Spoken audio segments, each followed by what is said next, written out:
sorry. Okay, so my name is John Benetti. I'm the project director from Arista Power. I do want to start, I know, just kind of echoing what was said before about Jan. Doesn't get old, Jan. So I think, you know, she's somebody in your community that's a student, that's not getting paid to organize any of this stuff. And she's the reason that, you know, we're all here.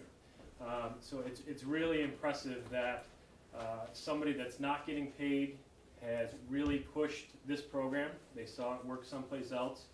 They took it to multiple places and then finally hooked up with the folks at the county to get this implemented. But again, not getting paid is a mom. You know, we get emails at all hours of the night from Jan. She doesn't stop. You know, the folks from Citizen will tell you too that she didn't leave them alone. She just keeps, I don't want to say pestering, but she's on it and she's doing it because she's adding value to the community. So it's a tremendous effort. And I think you just got to realize that you've got somebody in your community like that. So what we'll do is just go through really basic kind of PV stuff. There's, like we talked about before, there are classes starting July 9th every Monday that'll go much more detail than we're going to do here tonight. Okay? So the first one, I think we, both ETM and Arista, we both use this slide.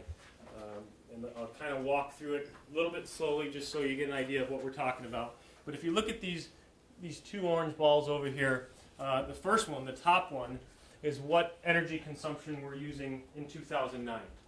Okay? So that's what that represents, that volume. The one below it is what it's going to be in 2050.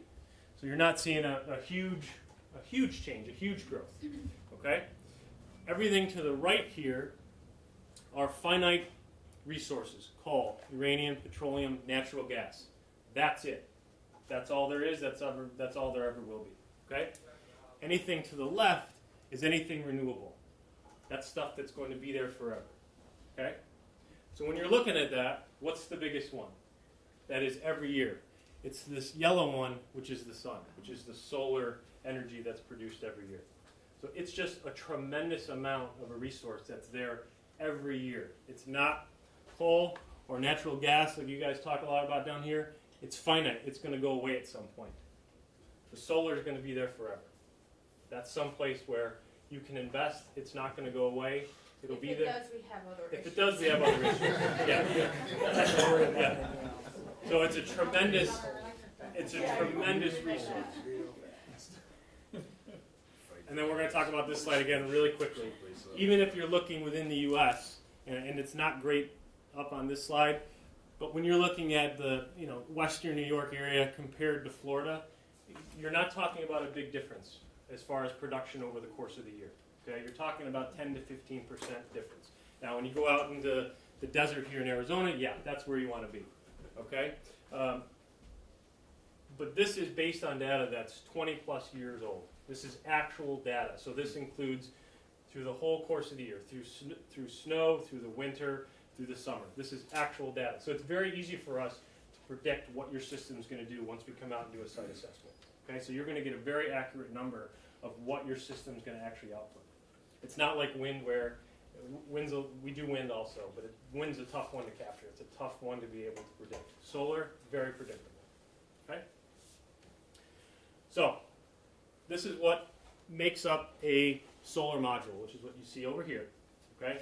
So the first piece is there's a cell, there's a crystal that's grown, which is what you see up top. That's then built into what we call a module or a panel. And then the panel's built into an array. That's what we're actually going to put on your house or in a pole in your yard. Okay? So if you just follow that language as you're hearing it, there's cells, which are the pieces that are made up into a module or a panel, and then the panel's built into an array, which is what we're actually putting on your house. Okay? So then what happens, with any system, whether it's on your roof or on a pole, the sun shines down on the array. Again, the array is multiple modules or panels. From there, you get DC current that's produced, and it comes down into what we call an inverter. And what that's doing is it's switching it from DC to AC, which is what everybody's homes use. Okay. From there, it's going to come down into a meter so we can track how much you're actually producing. And then the first place it goes is into your house. and it's going to use, if you've got all your power running, it's going to be used up there first, okay? But it's the middle of the day, and you're at work, and nothing's running, and it's a bright sunny day. What'll happen there is it'll get pushed to the grid, okay? When it's pushed to the grid, you're going to get credit for that. So during the summer months, typically what we see is you're going to produce a bunch of credits, okay? And those credits are essentially one-to-one through the course of the year. Okay, so as you're produced a bunch in the summer, you start to use those credits over the course of the year when it's not as sunny. And then once you hit your anniversary date, so if you were to install it today, so 1 year from now, if you had extra credits, your electrical provider would have the option of honoring more credits or giving you a wholesale rate. And what they'll do is they'll pay you 5-6 cents a kilowatt. So they would pay you at a much lower rate than that. So typically when we're sizing a system, we don't want to size it above 100% of what you're actually using, because it's not economically, it doesn't make any sense for you.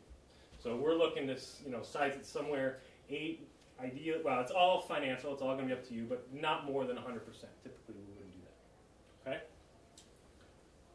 Make sense? Any questions on that one? How many kilowatts is that? Would that be? 3? A typical house,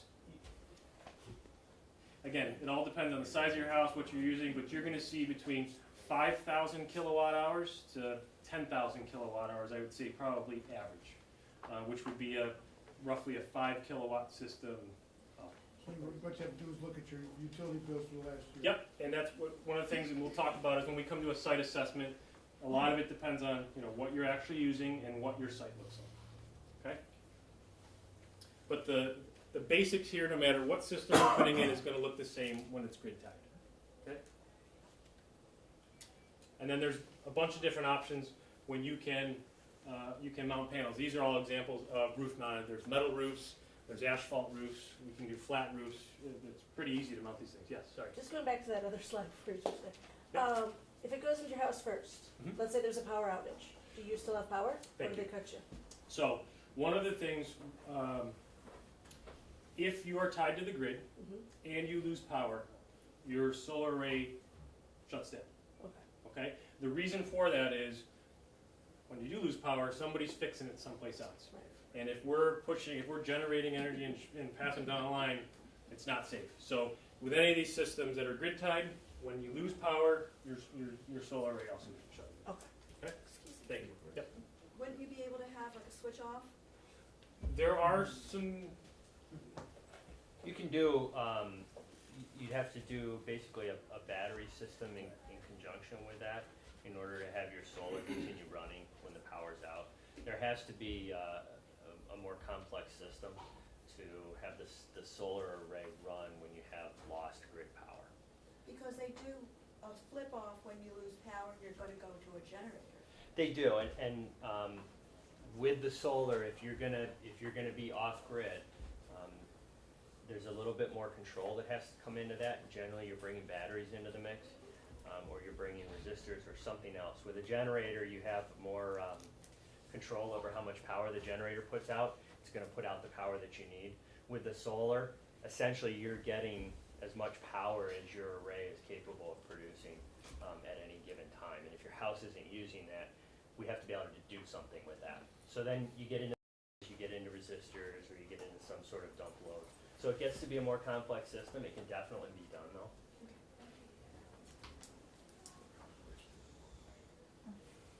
So back to different types of arrays. You got things, arrays that go on roofs, metal roofs, asphalt roofs,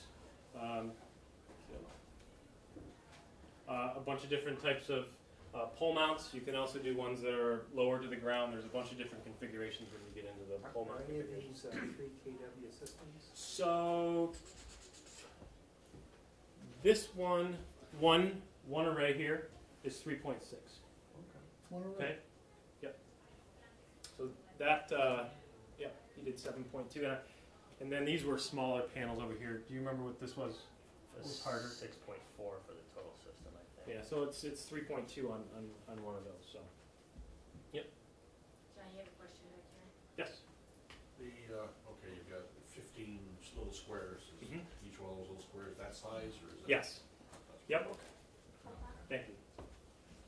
That's about at the top here.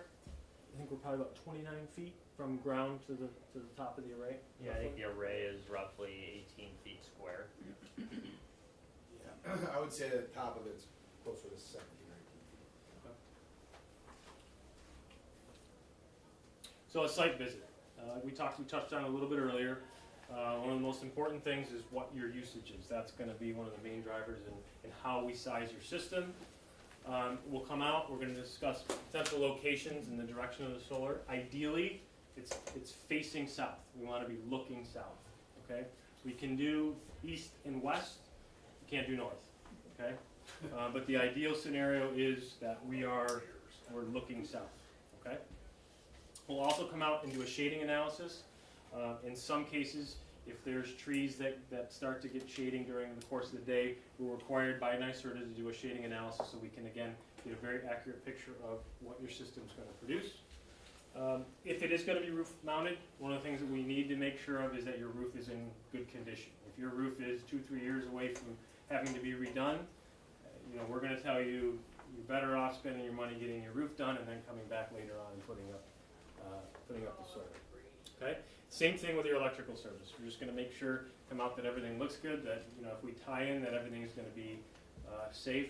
And then if there's other unique characteristics to your property, if you're 3 stories up on a pretty big barn, I think we just came from one just before we got here. If you don't have clean access to get to the spot where you want it by road, unique things that make move to your property. Okay, those are all things that we're going to take into account when we come out to do a site visit. So incentives and rebates. The first ones are through NYSERDA. So for residential, you get $1.50 a watt up to 7,000 watts. Okay. And it can't exceed 40% of the system cost, which I think with all our math is not an issue for anybody in here with the pricing that we've locked into. Okay. For commercial, again, $1.50 up to 50 kW. And I should have changed this, I apologize. For schools, nonprofits, NYSERDA actually raised it from 25 up to 50 also at $1.50. So the first one is NYSERDA, and that by far is the biggest one that we can take credit for. So after you take away the NYSERDA, the next is New York and federal tax credits. For New York, it's 25% with a cap at $5,000. And then for federal, it's 30% unlimited. Okay, and we'll go through an example here. Hopefully we can